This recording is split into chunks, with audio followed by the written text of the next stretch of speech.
할렐루야. 옆 사람과 인사하실까요? 예수 안에서 사랑합니다.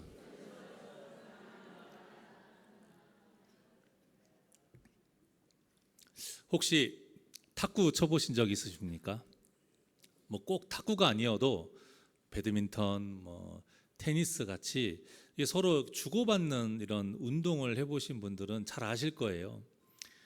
제가 좀 이따 전화할게요. 그런 분들은 잘 아실 텐데요. 이렇게 주고받는 흐름이 끊기지 않고 계속 주거니 받거니 하는 걸 랠리라고 하거든요. 이런 랠리가 이어지는 것이 정말 재밌어요. 또 목사님이 한번 새벽에 좀 가보자. 여러분 잘 아시겠지만 제가 잘 안 움직이는데 그 목사님 따라서 한번 새벽에 탁구 거기 동호회 같이 목사님들 모이는 탁구 거기 모임을 한번 가본 적이 있어요.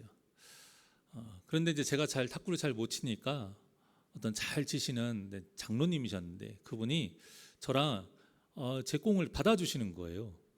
그런데 이 공이 20번, 30번, 40번 끊기지 않고 계속 주거니 받거니 하니까요. 진짜 그렇게 재밌을 수가 없더라고요. 그러면서 한편으로 나도 좀 치나? 이런 생각이 들어요. 또 한편으로 너무 재밌는데 계속 쳐볼까? 이런 생각이 스물스물 나오더라고요. 알고 보니까 그게 다 영업수단이었더라고요. 그게 회원을 영업할 때에 그렇게 주거니 받거니 막 하면서 재미를 느끼게 하는 거였더라고요. 나중에 알고 보니까 그 유혹이 안 넘어갔습니다. 근데 제가 그때 재미도 느꼈지만 한편으로 또 다른 느낀 것이 뭐가 있었냐면 사람 관계에서도 이렇게 주고받는 것이 끊기지 않아야 재미도 있고 계속 그런 관계가 이어지겠구나 하는 걸 느꼈어요. 그렇잖아요. 정도 그렇고 사랑도 그렇고 서로 주고받는 것이 끊기면 그 자체가 바로 관계가 끊기는 거예요. 또 한쪽은 계속 주기만 하고 또 한쪽은 계속 받기만 하는 것은 건강하지 못한 관계죠. 이런 관계는요 언젠가는 골마 터지게 되어 있어요. 그러니까 참 불안한 관계인 것이죠. 건강한 관계는 서로 주고받는 것, 끊이지 않는 것. 그런데 이런 공식이 사람 관계에서만 적용이 되느냐? 아니죠. 하나님과 우리와의 관계에서도 똑같습니다. 하나님과 우리 사이에서도요 서로 주고받는 일이 계속 이루어져야 그 관계가 건강하고 그 관계가 계속 지속될 수가 있어요. 이렇게 주고받는 일이 무엇이냐? 바로 은혜와 감사입니다. 은혜와 감사. 하나님이 우리에게 주시는 것은 은혜예요. 그리고 그 받은 은혜에 우리가 그 하나님께 마땅히 돌려드려야 되는 것이 뭐예요? 감사인 거예요. 이것은요 공식이자 절대 변하지 않는 순서예요. 순서. 창조일에 이 순서가 바뀐 적은 단 한 번도 없습니다. 우리가 먼저 하나님을 찾고 우리가 먼저 하나님께 감사해서 그로 인해서 하나님께서 너무 기분이 좋으셔가지고 우리에게 은혜를 베풀어 주신 적 단 한 번도 없어요. 언제나 하나님이 먼저 우리를 찾아주셨고요. 언제나 하나님이 먼저 우리에게 값없이 은혜를 베풀어 주셨어요. 심지어는 자신의 아들까지 내어주셨잖아요. 그러니 이렇게 큰 은혜를 받은 우리가 하나님께 감사하는 것은 당연한 일인 거예요. 문제는 하나님은 우리에게 끊임없이 은혜를 베풀어 주시는데 그 은혜를 받은 우리는 감사를 하지 않을 때가 있다는 거예요. 심지어는 은혜를 베풀어 주시는 하나님께 원망과 불평을 할 때가 있기도 하단 말입니다. 은혜를 못 받아서가 아니에요. 내가 원하는 것을 주지 않았다고 원망과 불평을 하는 거예요. 광야 시대 이스라엘 백성들이 그러했잖아요. 자신들이 먹고 싶은 고기 못 먹어서 하나님께 원망했고요. 그냥 쭉 가면 되는데 그 길을 삥 둘러서 돌아가라고 했다고 하나님께 불평을 했습니다. 그러다가 결국에는 세상 누구도 먹어보지도 못하고 보지도 못했던 그 귀하고 특별한 만나를 하찮은 음식이라 이렇게 망언까지 했어요. 왜 이런 일이 벌어졌느냐? 감사가 사라졌기 때문에. 이렇게 하나님을 향한 감사가 사라지니까 죄로 인해 하나님과의 관계가 문제가 생기게 됩니다. 그래서 결국에는 어떤 일이 벌어졌어요? 불뱀을 통해 심판을 받는 일까지 벌어지지 않았습니까? 이처럼 진정한 감사는 내가 하나님의 은혜를 받고 있다는 사실을 믿는 자만이 할 수 있는 거예요. 아무나 할 수 있는 게 아니에요. 그리고 한두 번은 할 수 있어도 계속 할 수 있는 건 아니에요. 믿음이 있어야 하는 거예요. 시몬느라는 사람이 이런 말을 했습니다. 한번 읽어보실까요? 시작. 하나님께 대한 감사는 그의 자비를 항상 받음으로 끊임없어야 하며 그의 자비가 참으로 크심으로 열렬해야 하며 그의 은혜와 선의 부요함이 한이 없으므로 우리의 감사도 무한해야 한다. 어떻습니까? 맞는 말씀이잖아요. 먼저 하나님께서 주신 그 자비와 은혜가 끊임이 없고 크시고 부유함이 한이 없기 때문에 우리의 감사도 당연히 끊임이 없어야 되고 열렬해야 하고 끝이 없어야 한다는 거예요. 그래야 진정한 감사라는 것입니다. 오늘 본문도 이 뜻으로 똑같이 시작을 합니다. 1절의 말씀입니다. 시작. 할렐루야 여호와께 감사하라. 그는 선하시며 그 인자하심이 영원하미로다. 아멘. 우리가 하나님께 감사해야 하는데 그 이유가 우리를 향한 선하심과 인자하심이 무엇이기 때문에? 영원하시기 때문이라는 거예요. 영원하시니까 그래서 우리가 어떻게 해야 한다는 것입니까? 우리도 여호와께 영원히 감사하라는 거예요. 그리고는 하나님이 어떻게 은혜를 베풀어 주시는지 2절부터 쭉 나열하고 있는데요. 이 내용을 제가 간단하게 정리를 해드리면 사람은 그 은혜를 하나님께 계속 받고 있지만 죄를 지어요. 그럼에도 계속 죄를 지어요. 그런데 하나님께서 그 죄 지은 우리를요 또 은혜를 계속 베풀어 주시는 거예요. 시편 106편에 기록된 사람이 지은 죄를 보니까요 하나님의 인자하심을 기억하지 않았고 베푸신 은혜를 잊어버리고 가르침도 기다리지 않았고 욕심을 크게 냈고 심지어는 하나님을 시험하기까지 했다라고 나와요. 또 거기서 끝이 아니에요. 우상을 만들어서 경배했고 하나님을 원망하면서 하나님의 음성을 듣지도 않았고 불순종했습니다. 그런데도 하나님은 계속 우리에게 은혜를 베풀어 주셨다라는 거예요. 그 은혜가 무엇이냐? 구원하셨고 대적들을 물로 덮으셨고 진노하심을 돌이켜서 멸하지 아니하셨고 당신의 백성들의 부르짖음을 들으셨고 그들의 고통을 돌보셨고 그들을 사로잡은 모든 자에게서 긍휼히 여김을 받게 하셨어요. 어떻습니까? 이 이야기가 그저 이스라엘 사람들만의 이야기인 것 같으세요? 아니에요. 현재 우리의 이야기예요. 현재 우리의 이야기.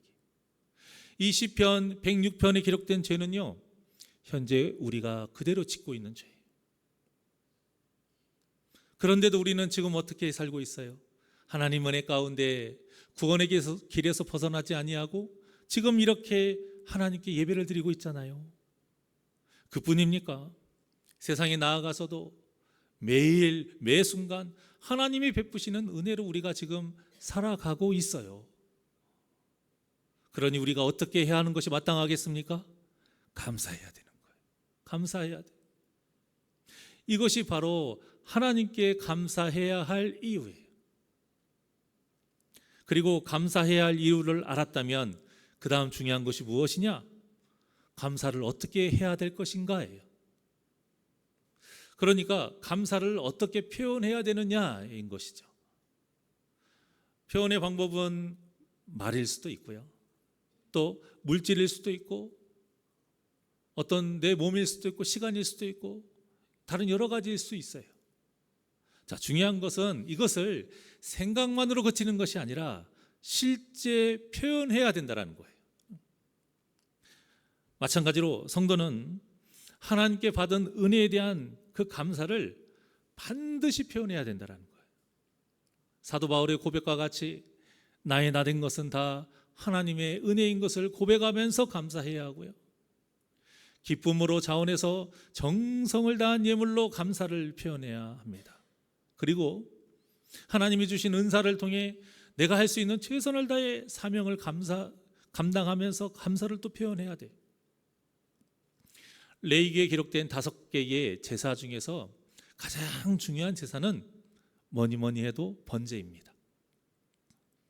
번제의 목적이 하나님을 향한 온전한 감사와 경배이기 때문에 그 외에 어떤 목적도 없어요. 하나님께서 지켜주시고 은혜를 베풀어 주심에 감사하는 마음, 또 이렇게 좋으신 하나님을 기쁨으로 경배하는 그 제사가 번제입니다. 그래서 이때 드려지는 예물은요, 흔적도 없이 모두 태워서 드리는 거예요. 다른 제사의 제물은 제사장이 일정 부분을 취합니다.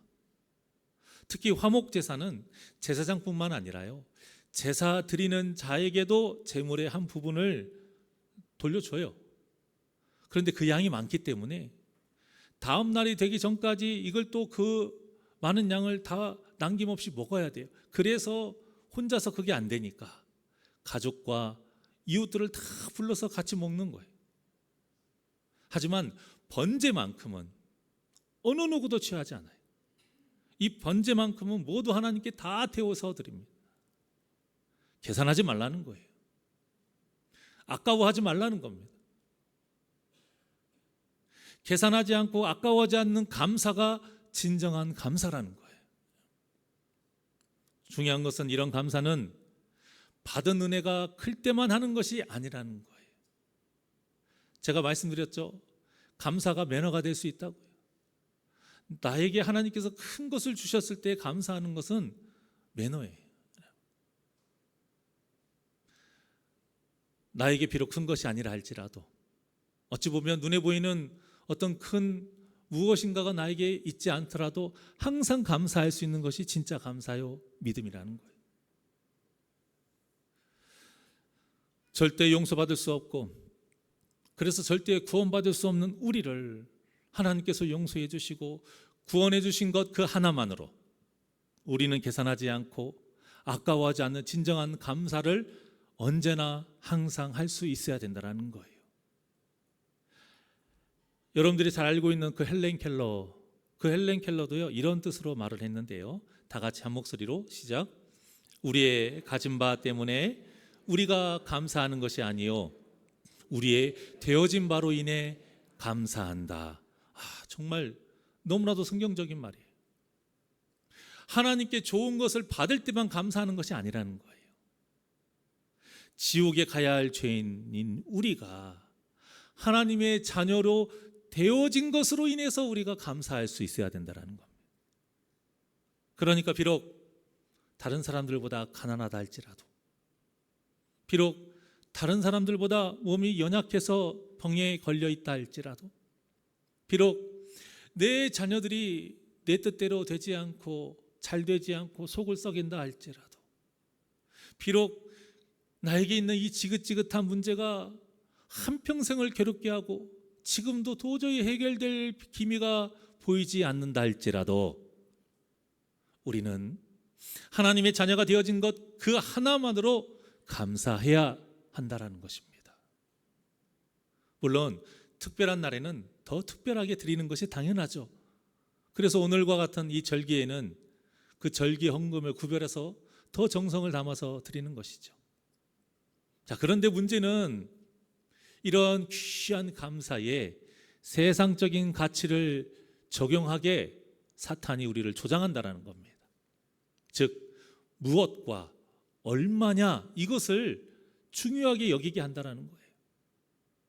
이것 때문에 예수님께 책망받은 사람이 있잖아요. 바로 바리새인들입니다.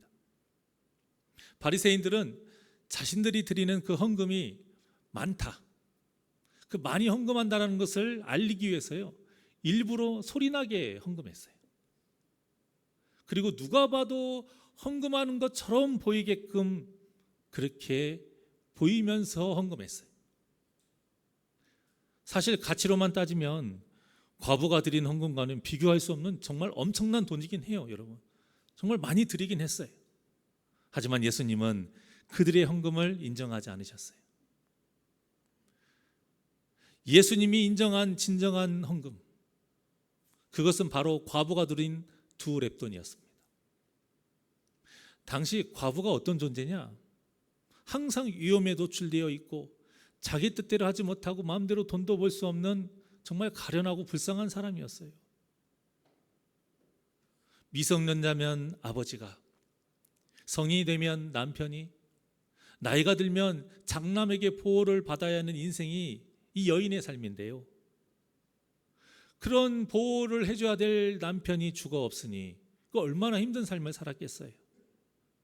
그래서 드린 돈이 기껏 2렙돈이에요. 이 2렙돈이 지금 현재의 가치로 따지면 1,000원 정도밖에 안 돼요, 여러분. 정말 작은 돈이에요. 그런데 예수님은 이 과부의 헌금이 귀하다 인정하신 거예요. 이 2렙돈의 이 헌금이 진짜 헌금이요, 감사의 마음이요, 하나님이 기뻐하시는 예물이라고 인정하신 거예요. 왜냐? 전부를 드렸기 때문이에요. 자, 물론 여기에서 오해하시면 안 되는 것이 우리도 전부를 드려야지만 하나님이 기뻐하신다, 그런 뜻 아닙니다. 자신의 전부를 드려도 아깝지 않을 만큼 과부는 계산하지 않았다라는 거예요, 여러분. 하나님에 대한 그 감사를 계산하지 않았다라는 거예요. 전부라는 건 뭐예요? 당장 먹고 살 것이 없다라는 뜻이에요. 그런 것도 계산하지 않고 드렸다라는 거예요. 이런 순수한 감사의 마음 없이 전부를 드리는 것은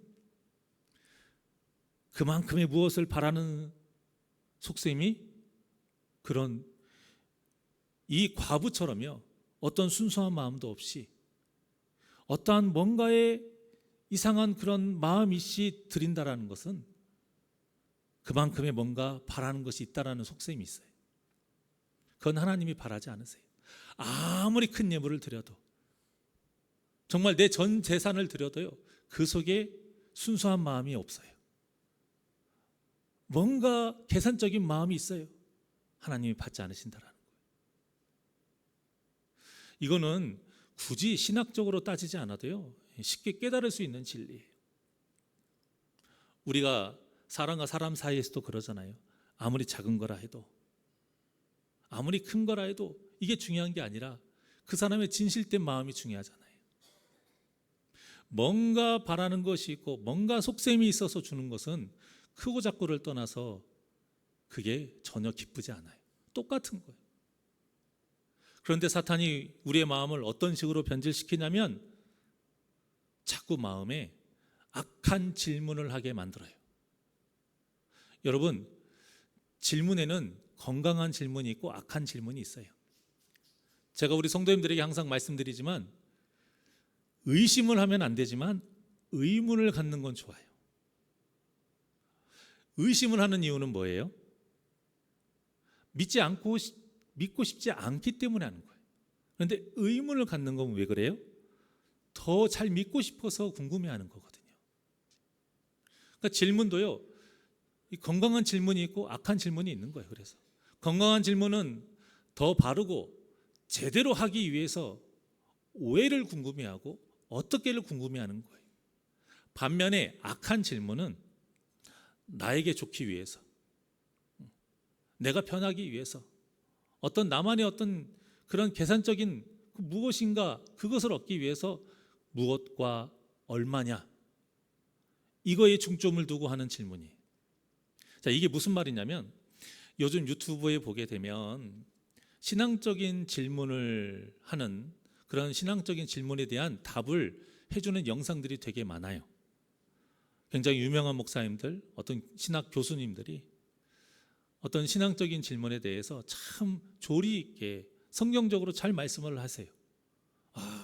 어떻게 저렇게 간단 명료하게 말씀을 잘 하실까? 참 부러울 정도예요. 그런데 그 중에서 헌금을 왜 드려야 하나요? 헌금을 어떻게 드려야 할까요? 이런 질문들은요, 건강한 질문이에요. 이 질문을 하는 의도가 어떻게 해야 하나님이 기뻐하시는 헌금 생활을 바르게 할 수 있느냐, 그거에서 나온 거니까 그래요. 그런데 이런 질문들이 있어요. 꼭 헌금을 매주 드려야 하나요? 이런 질문들. 여러분들이 듣기에 무슨 의도로 이런 질문을 하는 것 같으십니까? 굳이 매주 헌금을 드리지 않아도 되는 것 아니냐? 라는 의도로 하는 질문이에요. 그런데 이런 식의 질문들이 정말 많아요. 11조를 꼭 드려야 하나요? 모든 예배를 드려야 하나요? 예배를 빠지면 구원받지 못하나요? 이런 질문이 바로 무엇, 얼마나, 이런 거에 중점을 둔 악한 질문이에요.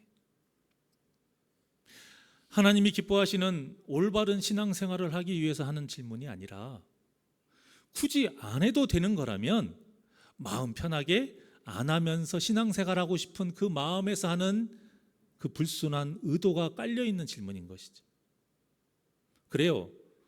매주 헌금을 드리지 않아도 구원받습니다. 11조 드리지 않는다고 해서 하나님의 자녀가 아닌 거 아니에요. 모든 예배를 안 드린다고 해서 하나님을 벌을 내리시는 것도 아니에요. 자, 그런데요, 이런 것들을 왜 해야 하는지를 바르게 알고 어떻게 하는 것이 하나님이 기뻐하시는지를 알게 되잖아요.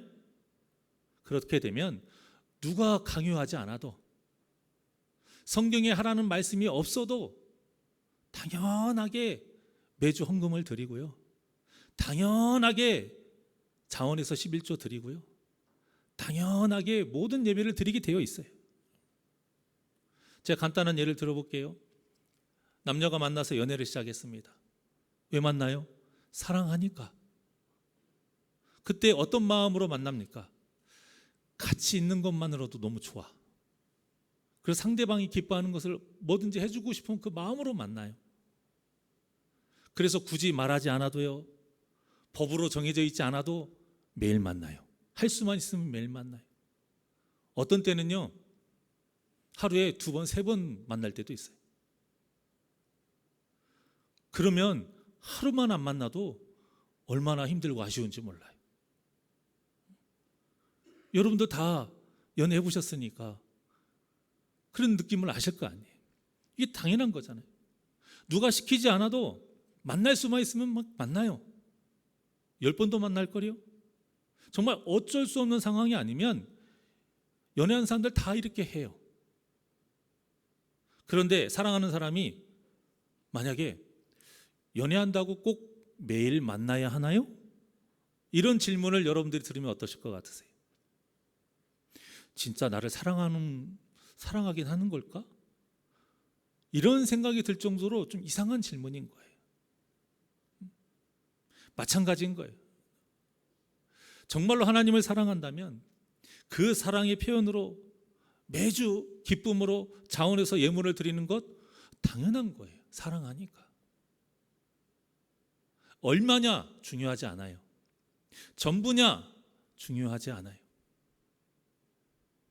하나님을 향한 내 사랑의 크기, 하나님을 향한 그 내 마음의 크기가, 내 믿음의 크기가 중요한 거예요. 11조도 마찬가지입니다.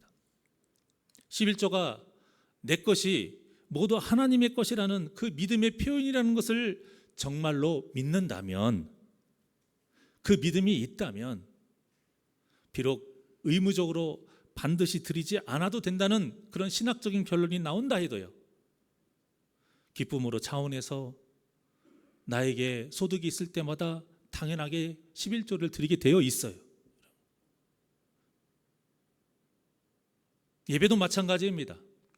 예배 시간이 하나님과 더욱 친해질 수 있는 가장 귀한 시간이고, 내 죄의 문제를 해결할 수 있는 너무나도 값진 시간이라는 것을 정말 믿는다면 누가 굳이 가자고 안 해도 사모하는 마음과 두려우는 마음으로 모든 예배를 당연하게 드리게 되어 있어요. 여러분, 솔로몬이 일천번제를 드린 것이 율법에서 명령한 제사이고 헌금이었습니까? 아니었어요. 그렇다고 하나님께 무슨 왕권이나 어떤 지혜 이런 걸 바라는 마음에서 드린 것도 아니었어요.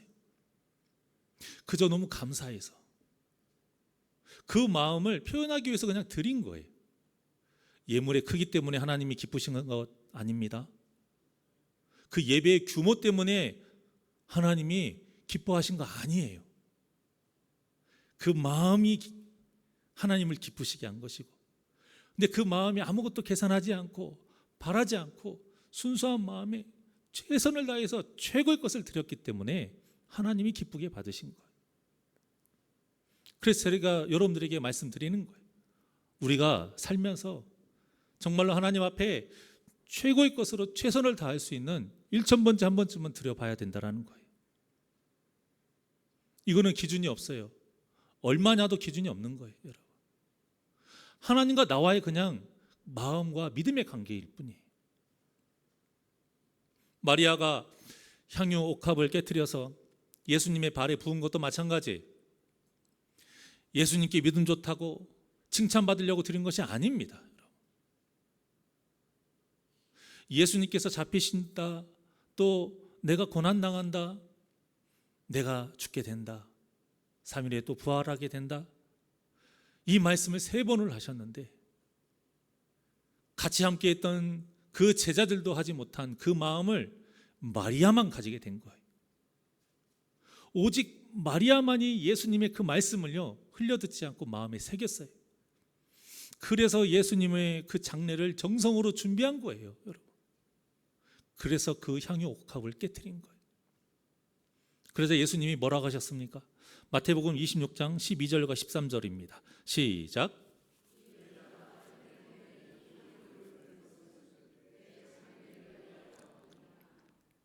내가 진실로 너희에게 이르노니 온 천하에 어디서든지 이 복음이 전파되는 곳에서는 이 여자가 행한 일도 말하여 그를 기억하리라 하시니라. 아멘.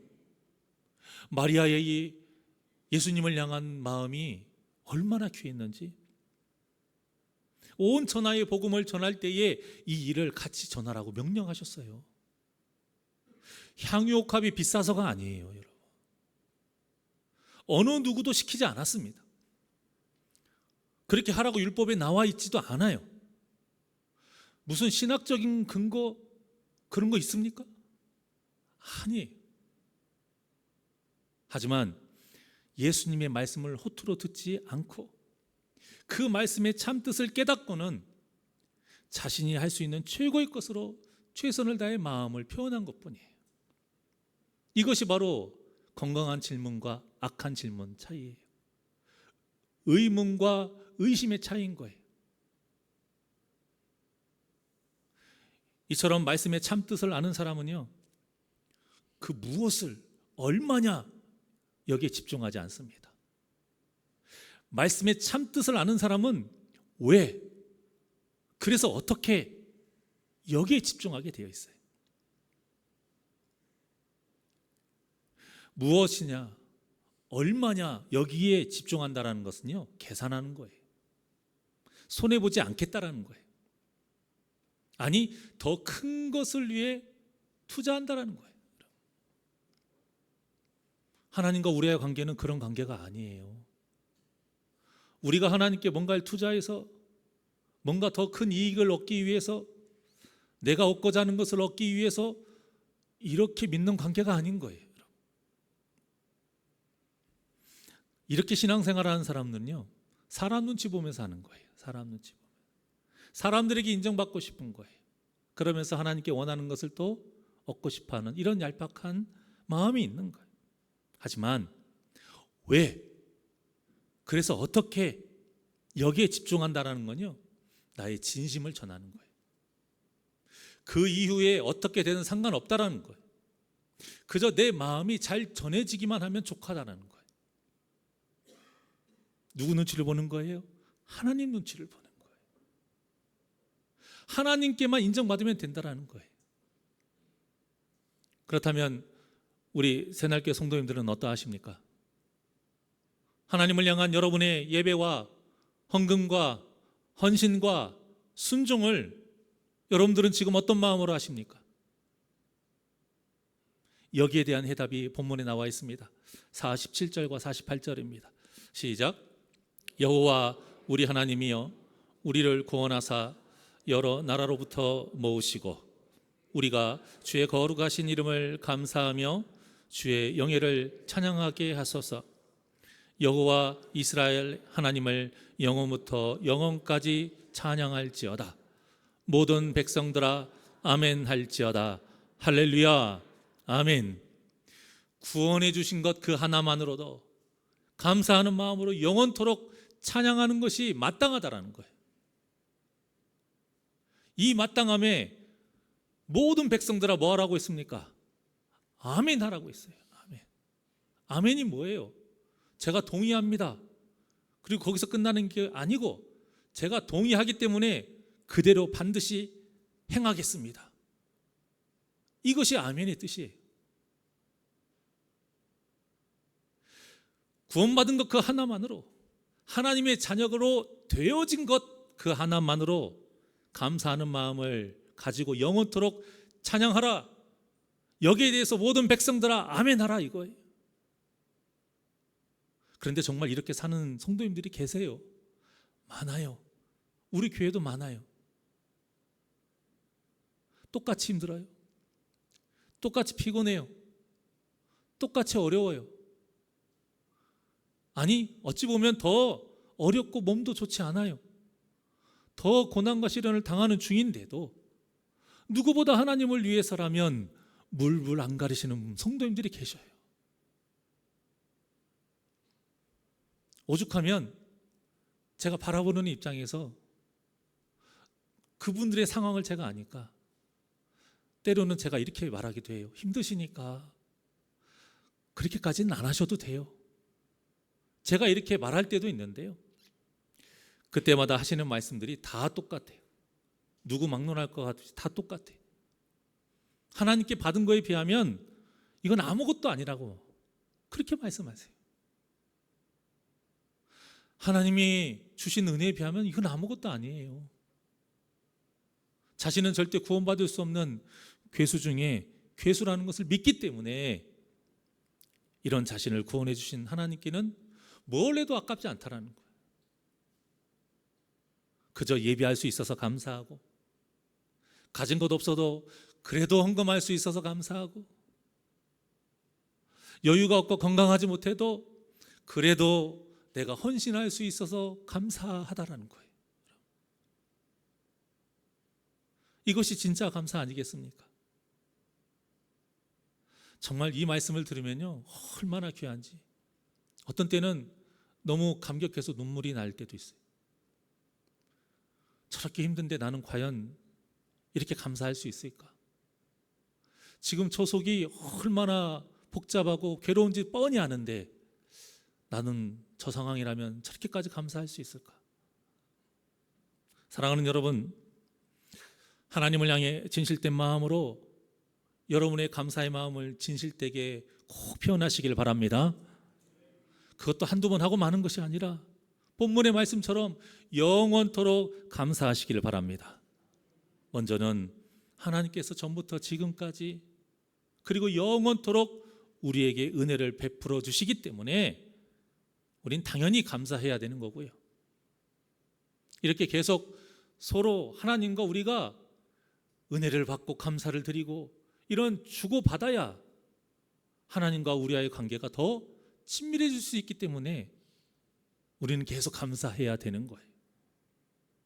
그러니 맥주 감사절과 같이 특별한 절기 때만 특별한 마음으로 감사하지 마시고 매일 매 순간을 은혜를 받은 자답게 은혜를 받은 자답게 오직 주님만 바라보면서 기쁨으로 정성을 다해 감사함으로 하나님을 영원하게 하는 우리 복된 성도님들이 되시기를 주님의 이름으로 축원합니다. 그래서 하나님과의 관계가 끊어지지 않고 계속 친밀하게 이어져서 여러분들의 삶에 은혜와 감사가 넘쳐나는 복된 삶을 사시기를 주님의 이름으로 간절히 축원합니다. 우리 주만 바라볼지라 하나님께 찬양드리겠습니다.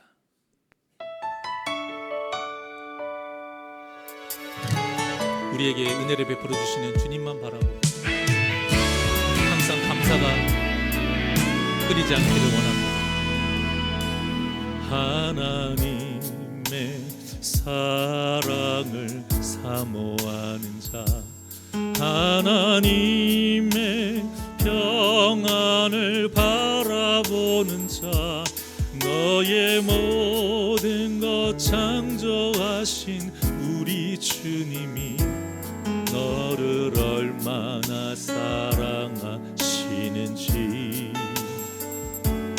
하나님께 찬양과 경배하는 자, 하나님의 선하심을 닮아가는 자, 너의 모든 것 창조하신 우리 주님이 너를 자녀 삼으셨네. 하나님 사랑의 눈으로, 하나님 사랑의 눈으로 너를 어느 때나 바라보시고, 하나님 인자한 귀로서 언제나 너에게 기울이시리. 어두움에 밝은 빛을 비춰주시고 너의 작은 신음에도 응답하시니, 너는 어느 곳에 있든지 주를 감사하는 마음으로 주만 바라볼지라.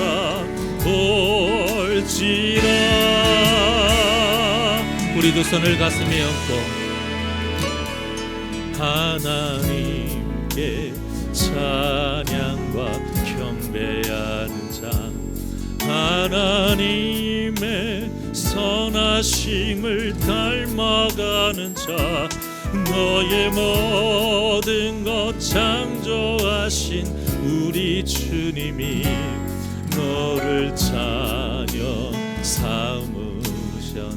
하나님 사랑의 눈으로, 하나님 사랑의 눈으로 너를 어느 때나 바라보시고,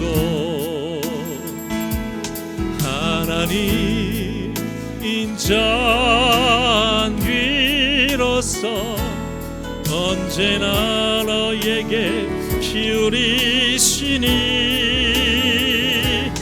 어두움에 밝은 빛을 비춰주시고 너의 작은 시름에도 응답하시니, 너는 어느 곳에 있든지 주를 감사하는 마음으로 주만 바라볼. 우리 두 손을 높이 들고 고백합니다. 하나님 사랑의 눈으로 너를 어느 때나 바라보시고, 하나님 인자한 귀로서 언제나 너에게 기울이시니, 어두움에 밝은 빛을 비춰주시고 너의 작은 신음에도 응답하시니, 너는 어느 곳에 있든지 주를 향하고 주만 바라볼. 감사하는 마음으로 주만 바라볼지라.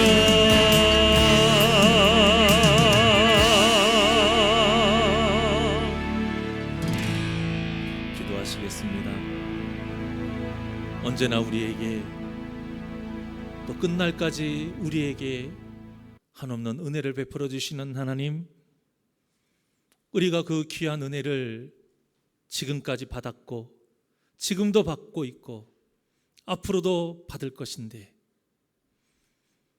그 은혜를 받은 자답게 우리가 해야 될 것이 무엇이겠습니까? 당연히 하나님을 향한 감사입니다. 이 감사를 해야 되는 이유를 알기에, 또한 감사를 해야 되는 하나님의 자녀가 됐기에, 사랑하는 귀한 우리 성도님들 모두가 항상 은혜를 잊지 아니하고 주님 부르시는 그날까지 평생토록 감사하는 삶을 살게 하여 주시옵소서. 모든 것이 하나님을 향한 당연한 것이 되기를 원합니다. 예배도 감사하는 마음으로 당연히 드리고, 물질도 감사하는 마음으로 당연히 드리고, 헌신도 감사하는 마음으로 당연히 사명을 감당하는 자 되게 하여 주시옵소서. 무엇인가를 받아서가 아니라 하나님의 자녀가 되어진 것 그 하나만으로도 우리는 평생 동안 감사해야 될 은혜를 받은 자입니다. 계산하지 않게 하여 주시옵시고, 하나님 앞에 내 것을 욕심을 가지고 요구하는 자 되지 않게 하여 주시옵시고, 이미 우리가 받은 은혜가 크기에 1만 달란트 그 빚을 탕감받은 자와 같기에 평생토록 기쁨으로 차원하여 하나님께 감사하는 삶을 사는 복된 심령들 되게 하여 주시옵소서. 감사함 예수님의 이름으로 기도하옵나이다. 아멘.